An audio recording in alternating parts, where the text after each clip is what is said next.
he actually is somebody you should not trust. Who? Our barber, Chuck. Yeah, it was like, I said he doesn't have a beard. He was like, he doesn't have hair either. And I was like, you know what? Those are two things that I would need to see. But no, he's been cutting my hair for half my life. He's legit. Best barber around. Ooh, swag. Trailer. So I'm not even going to talk about this because I don't know anything about it, but I have questions. But Goodwin's going to go ahead and talk a little bit about this this beautiful trailer that has now came out. So, Tom, you watch Star Wars too, right? I do. Yeah. We just don't know as much as Goodwin because Goodwin's no. a geek. All right, let's do it. I don't. I'm a casual Star Wars fan, if there's such thing. So Disney got us again. They got us. They put out this trailer. The name of the last movie in this series is The Rise of Skywalker. It's apparently the last movie for the it's the ending for movie, the main series. Right, for the Skywalkers. This is where it ends, which is somebody's dying. Well, everybody's dead. That's the problem. And now I'm about to get into that. So, I guess to go into this trailer and why I feel like this trailer was even made this way. The previous movie, The Last Jedi, pissed off a lot of people. They pretty much took Star Wars lore and dumped it on his head, enraged their fan base. Because of that, the fan base boycotted. They were like, we're done with you guys.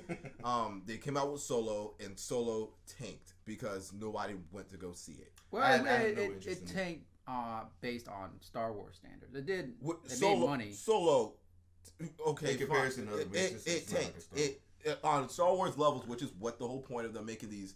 Yeah, milking. They still Star made Wars money. It wasn't. I mean, they made money. Of course, they're gonna make money, but no, it was a disaster for what it was supposed to be on Star Wars scale. It was a disaster. It was a good movie. It made money, but that's like an Avenger, Marvel movie performing the worst and being like, well, it made money. No, it failed. Solo failed. Yeah. In comparison. It was the lowest grossing Star Wars movie. And somebody's got to be. Right. And it was their most recent one. You're not supposed to be taking steps backwards. So when they happened, that caused nobody liked the character who plays Han Solo. It wasn't even just that. The movie was was good. It wasn't good, but it wasn't terrible. The guy who played, the way I looked at it, that was not Han Solo. He did not have the essence of Han Solo. He just did charisma. Right. Han Solo was a dirtbag. This guy was a good guy who was like right, but the guy was like a good guy. Like, I care about stuff. The Han Solo is a dirtbag. Oh yeah, you can't play young Han Solo and be a good guy. He turned into a good guy. Exactly. He evolved. Yeah, but they have him a good guy doing bad guy stuff. No, he's a freaking smuggler and a smuggler. So he was a good guy doing bad guy stuff instead of a bad guy doing good guy stuff. Right. Yeah. Okay, that is a very big difference. Yeah. So Disney was like, okay, well, we're putting the Star Wars project on hold. Like, Disney was shook. They hit Disney where it hurt in their pockets. Especially considering how much they paid for Lucasfilm. Right. So don't start this North Shore 9. Thank you for the bit, North Shore 9. Thank you for the bit, though. For those who are listening and not watching it on Twitch, North Shore 9 feels like giving us bits one bit at a time, and I'm pretty sure he has 100 bits. So go ahead, good one. So Disney was shook. They put all their additional extended universe projects on hold. So this is their last movie for a while, and then they'll come back to Star Wars later. So that's a pretty big deal. So I felt like what they're gonna do with this movie is that they're gonna give us everything we wanted from The Force Awakens. So The Rise of Skywalker, I have no doubt that I have already analyzed this movie and I'm gonna be accurate. Okay. I don't think they're gonna be tricky. I don't think there's anything secretive. I think The Rise of Skywalker, Rey's gonna be a Skywalker. Her parents are not nobodies anymore. They're gonna be like, you wanted her to be somebody? She's a Skywalker now. Y'all want to see Lando? Lando's in the movie now. You guys want nostalgia? The end of this trailer ends with the Emperor laughing. And if you know Star Wars, the Emperor died in the Return of the Jedi. Mm-hmm. But now the Emperor is in the movie. They're giving us everything. So here's what's going to happen. Anything that you could have possibly wanted, you're getting. To make us happy. So here's pretty much what's going to happen. The Emperor is dead. Dopamine overload. Because I got excited. I want to see it now after I said I was done with Star Wars. Yeah. Mm-hmm. The Emperor is dead. However, the Emperor will be in the movie as a Force ghost. You know why? Other characters have made returns as Force ghosts. And everybody's like, well, how did the Emperor survive? He didn't survive. He's just going to be a ghost. The Emperor, so he never died, but he is dead. Right. So he's going to return as a Force ghost. We're going to find out that he trained Snoke. Because they have no backstory on Snoke. We don't know who the hell he is. Right. So now we know he probably trained Snoke as a Force ghost. Snoke. Exactly. He was the main villain from the first 2 movies, but he died in the middle of the second one. Oh, the one that you said that died like so stupidly. Right. Okay. Yeah. He was all powerful, but didn't realize that a lightsaber was about to cut him in half. That was sitting next to him. Just, his guard was down. Boom. Dead. Yes. So the Emperor, I'm sure, trained Snoke. Mm-hmm. Now the Emperor is the one who's been communicating with Kylo Ren, who's been training him. Kylo Ren has rebuilt his helmet, which Rian Johnson made him destroy his helmet in the second movie. Because he wanted people to see his emo face.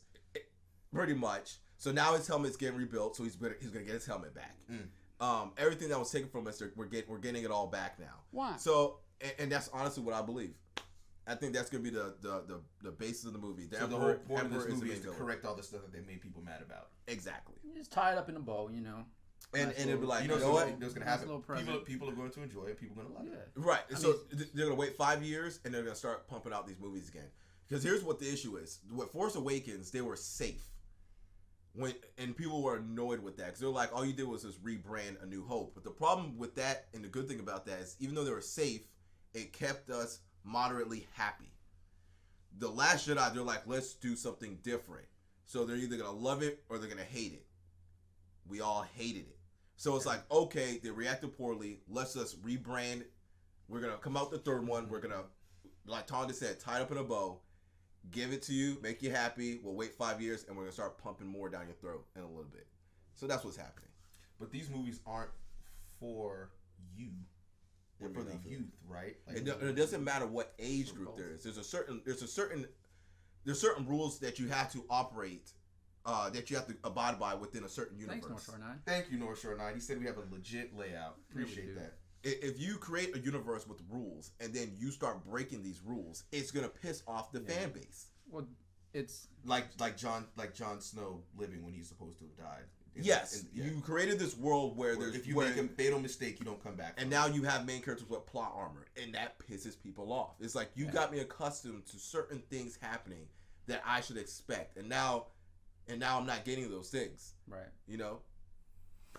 Or I'm gonna watch it. I'm gonna enjoy it. I don't have that burden of being a hardcore fan. I was about to say you don't sound like you don't sound like a hardcore fan. You sound like a casual fan. They start jacking up Harry Potter. I bet you're gonna get pissed off. Yeah, but that's done with. Like, what is it done with? Harry Potter. Right, but so the issue when I text you about the other movies, they're saying that a lot of those movies have fundamental flaws with the rules within the universe. That if you are an obsessive fan, you're noticing it, and that's the issues they're having. The Harry Potter movies. The Crimes of Grindelwald, whatever. Oh,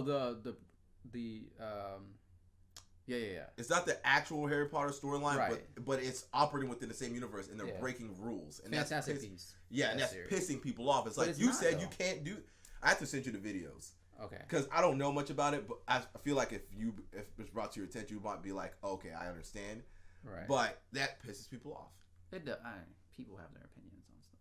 Well, you can't tell me. You can't. That's like Dragon Ball Z. Tong's not concerned about it. He's not obsessive. I mean, it's like Dragon Ball Z. How many ways did Planet Vegeta get destroyed? It's like, for fuck's sake.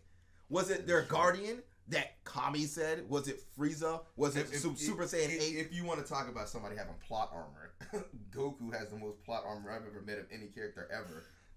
or they literally kill him and they just bring him back. Yeah. the whole premise of the whole series is we can wish people back to life. Right. So I can ultimate plot armor. Yeah, I can legit die and come right back. Yeah. It's like, oh shit, let's wish that motherfucker. I wish I could talk more about Star Wars, but I really can't. Oh, that was it. The only thing though is they did make her. Was that a pod racer or something? No, it wasn't a pod racer. That's what I thought. That's his custom TIE fighter. Yeah. So the only thing is, just seems like she's super legit now. She's okay. So they call her a Betty Sue, which basically means that she has done nothing, but she is like a badass. Which is why people thought she had really good bloodlines. Like she has to be a Skywalker or a Palpatine. Right. But they're like, your parents are nobody. Well, it's like she's a nobody. Then how is she kicking this trained dude's ass who has Skywalker blood in him? She's Broly. Because she beat Kylo Ren in the first movie. She didn't even know how to use a lightsaber. Yeah, she won. Yeah. And then, but what's tight about the second movie is that he even addressed it. He was like, you got bested by some girl who didn't even know how to wield a lightsaber. And it's like, well, how is he supposed to be the badass of all badasses, but he can't beat a chick who just... I will say this much. It is good to see, like, different types of people in different roles, I guess. I mean, you're so used to seeing, like, the stereotypical dude being in a position like that she's in right now. So it's like having a different character. We have Princess Leia. No, the reason, and that's kind of like we'll a gun. segue.